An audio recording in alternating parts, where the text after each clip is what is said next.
두말할 필요 없이 한국 양궁은 세계 최고의 실력을 가지고 있습니다. 주몽의 후예라 불릴 정도로 우리나라 사람들은 활 쏘는 문화에 익숙하다고 하죠. 또 다른 이유로는 젓가락질 덕분에 손의 미세한 움직임과 조정 능력이 발달했다고 주장하기도 합니다. 그렇지만 한국이 양궁에서 두각을 드러내기 시작한 건 1980년대 이후입니다.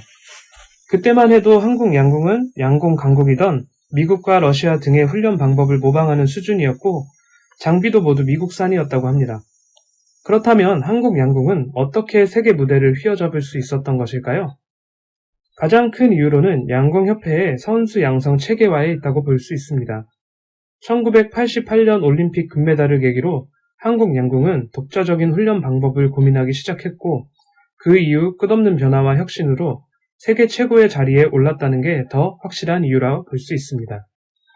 양궁이 늘 이렇게 재미없는 스포츠로만 남아있을까라는 질문의 시작으로 지금은 비록 기록 경기지만 결국 골프처럼 승부와 경쟁을 부각시키며 흥행을 쫓게 될 것이다 라고 한국 양궁 지도자들은 생각했습니다.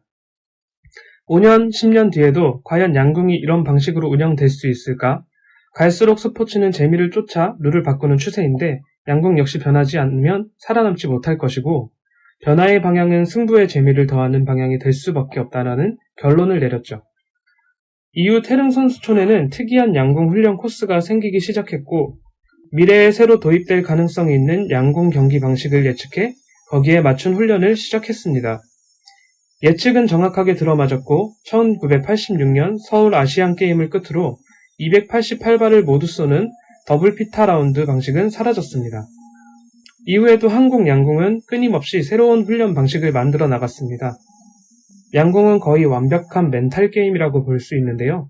제 아무리 뛰어난 기술을 가지고 있다 하더라도 마인드 컨트롤에 실패하면 성공할 수 없는 종목이 양궁이라는 이야기입니다. 경기를 보다 보면 선수들의 심장 박동수 수치를 보여주고 있는 것이 대표적인 예입니다. 그리고 우리 양궁 선수들은 대표 선발부터 철저한 심리 테스트에서 살아남아야만 했습니다. 대표적인 훈련으로는 번지점프나 공수부대 특전사 훈련장에서 훈련을 하기도 했고 경륜장이나 경정장처럼 관중이 많이 모이고 함성이 들리는 곳에서 훈련을 하기도 했습니다. 심지어는 야구장의 수많은 관중의 함성 속에서 활을 쏘는 시범 경기를 펼치기도 했고요. 한국 양궁 지도자들의 예측대로 경기 방식의 변화는 거기서 그치지 않았습니다. 1992년 바르셀로나 올림픽부터는 올림픽 라운드라는 새로운 경기 방식이 도입되었고 한국 양궁 지도자들은 다시 한번 그들의 방식에 확신을 가지게 되었습니다. 양궁 국가대표가 되기 위해서는 10개월간 치러지는 7개의 대회에서 우수한 성적을 내야만 하고 10개월 동안 체력, 컨디션, 집중력을 꾸준히 유지해야만 했습니다. 자기관리에 실패하는 사람은 결코 양궁 국가대표가 될 수 없었습니다. 또한 이 7개 대회 성적 이외에는 대표 선발에 영향을 끼치는 것은 아무것도 없습니다. 학연, 지연은 물론이고 올림픽 금메달리스트의 명성도 대표 선발에 있어 아무런 도움이 되지 않고 오직 실력으로만 최강의 선수들을 선발하는 시스템인 것입니다. 이렇게 철저한 검증을 거쳐 대표로 선발되다 보니 한국 랭킹 200위가 세계대회 5위권이라는 말이 괜히 나온 소리는 아닙니다.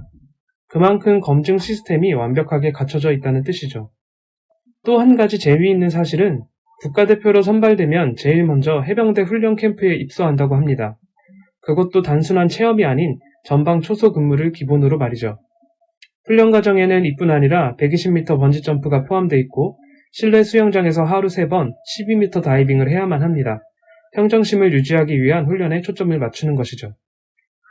하지만 이게 전부가 아닙니다. 가장 무섭고 혹독한 훈련이 남아있는데 땡볕이 내리치는 한여름 양궁 대표 선수들은 5일 동안 매일 12시간씩 걷는다고 합니다. 아무도 없는 곳에서 혼자 12시간을 계속해서 걸어야 하고 한밤중에 같은 방법으로 천호대교부터 63빌딩까지 뛰어야 합니다. 선수들은 이 침묵구보를 통해 육체적 고통은 물론 외로움과도 맞서 싸워야 했고 침묵구보 기간 동안 선수들은 혼자서 울고 웃으며 내면의 모든 기쁨과 슬픔, 분노를 풀어버리게 됩니다. 더욱 대단한 것은 50세를 넘긴 총감독이 선봉에 선다는 사실입니다. 총감독이 먼저 혼자 걸으며 모든 감정으로부터 초탈하는 모습을 직접 보여주는 서번트 리더십까지 보여주고 있습니다. 협회의 노력은 이뿐만이 아니었습니다. 아테네 올림픽에서 장내 아나운서의 점수 발표를 기억하시나요? 데카, 10, 다음에 10점이라고 한국어를 들었는지 묻고 있는 것입니다. 이것은 한국이 양국 강국이기 때문이 아니라 우리 협회가 만들어낸 결과물 중 하나입니다. 또한 쉬는 시간에는 김건모의 노래가 나왔습니다. 이건 역시 선수의 심리적 안정을 위해 협회가 노력한 결과로 볼 수 있고요. 경기장 안에서 선수들에게 안정감을 주기 위해 최대한 노력을 하고 있다는 것입니다. 경기 전 상대 선수의 분석도 필수적으로 진행합니다. 나이와 성적은 기본이고 취미와 성격, 가족관계 심지어 배우자나 연인의 생일까지 모든 정보를 파악합니다. 사실 이뿐만 아니라 우리가 알지 못하는 수많은 노력들이 숨겨져 있습니다. 그래서 이제 다시 묻고 싶습니다.